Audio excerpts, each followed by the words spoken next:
padroeira de um povo a lutar, a gente mineira te quer exaltar, não só lá na serra. Amado irmão, amada irmã, saúde e paz. A alegria da fé fecunde nossa comunhão, congregados aqui na comunidade orante, nesta hora, por graça de Deus ao redor da amada Mãe Maria. Sua presença amorosa de mãe nos consola e é garantia de intercessão a Deus por nós todos, nas necessidades de nossas famílias, da igreja e de nossa sociedade. Discípula exemplar, Maria nos inspira e nos convida agora à escuta da palavra santa de nosso Deus, interpelação que nos aponta o caminho e nos move na busca sincera da conversão de nosso coração.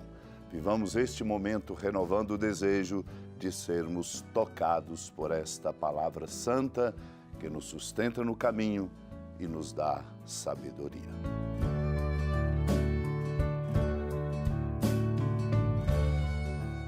Naquele tempo, os discípulos de João Batista e os fariseus estavam jejuando. Então vieram dizer a Jesus: por que os discípulos de João e os discípulos dos fariseus jejuam e os teus discípulos não jejuam? Jesus respondeu: os convidados de um casamento poderiam, por acaso, fazer jejum enquanto o noivo está com eles? Enquanto o noivo está com eles, os convidados não podem jejuar.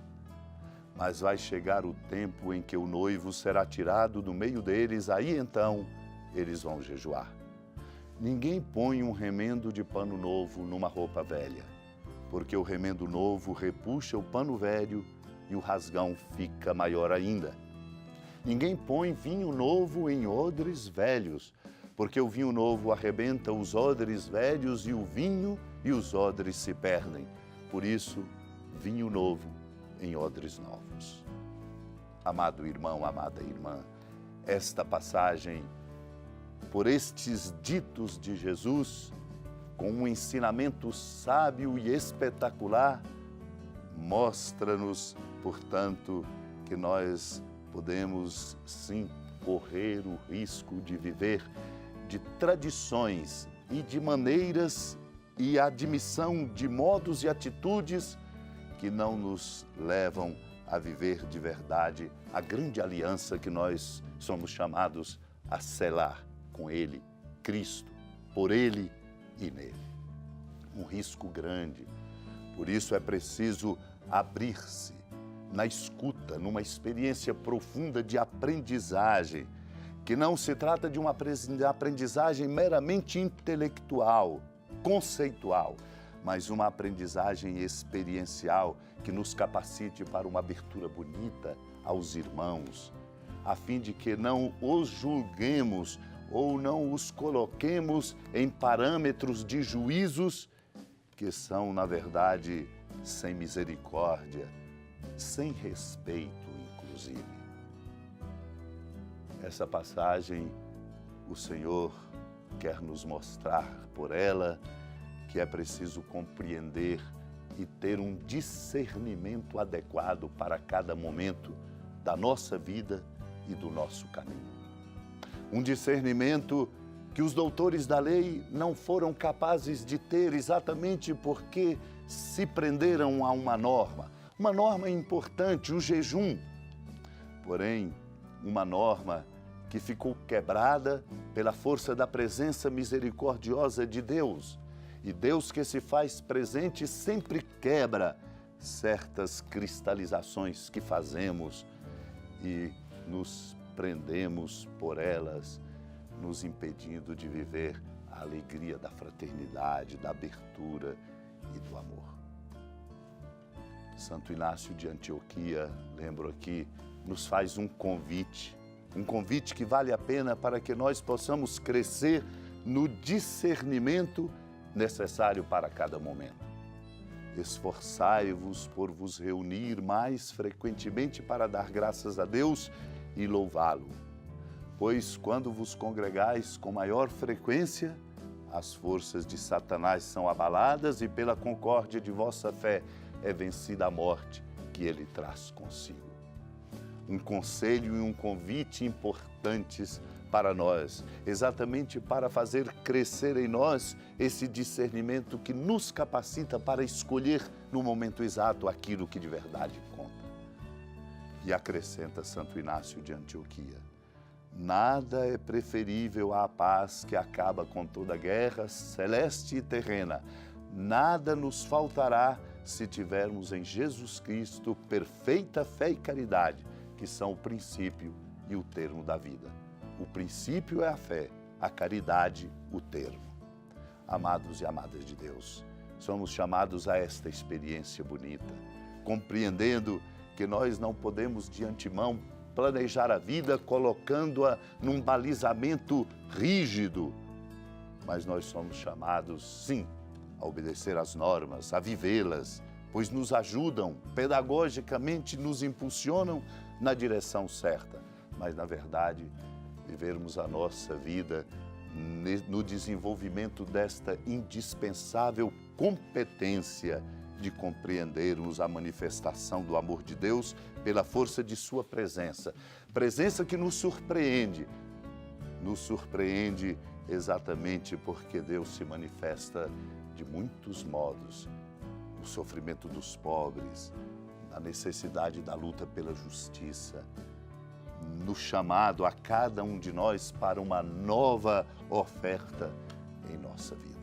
Deus nos ajude para que assim nós possamos, na força da fé e da caridade, iluminados, escolhermos adequadamente, para não confundirmos o momento de vivermos a resposta a Ele, Cristo, numa aliança nova.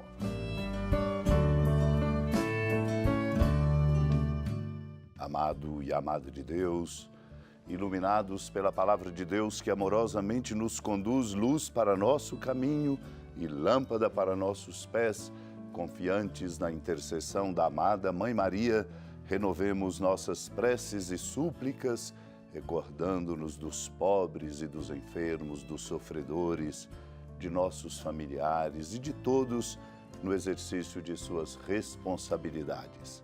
Particularmente oremos por aqueles que nos pediram orações, por aqueles que sabemos precisam de nossas orações e por aqueles pelos quais temos obrigação de orar. Senhora da piedade, Mãe Virgem do Cristo Deus. Lembrai-vos, ó piedosíssima Virgem Maria, que nunca se ouviu dizer que alguém daqueles que, tendo recorrido à vossa proteção, implorado a vossa assistência e reclamado o vosso socorro, tenha sido por vós desamparado. Animado com igual confiança, a vós recorro, ó Virgem das Virgens, e gemendo sob o peso dos meus pecados, me prostro a vossos pés.